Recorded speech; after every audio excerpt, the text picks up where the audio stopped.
ప్రసన్నాంజనేయ స్వామి వారి జన్మదినోత్సవ సందర్భంగా స్వామి సత్యశైల్య సేవా సమితి జననీ చారిటబుల్ ట్రస్ట్ వారు ఈరోజు అత్యంత శోభాయమానంగా జరిగినటువంటి శోభయాత్రలో సేవ చేసి ఉన్నారు.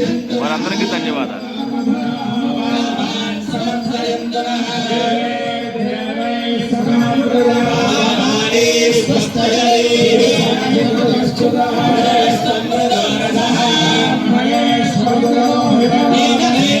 పవిత్రేణ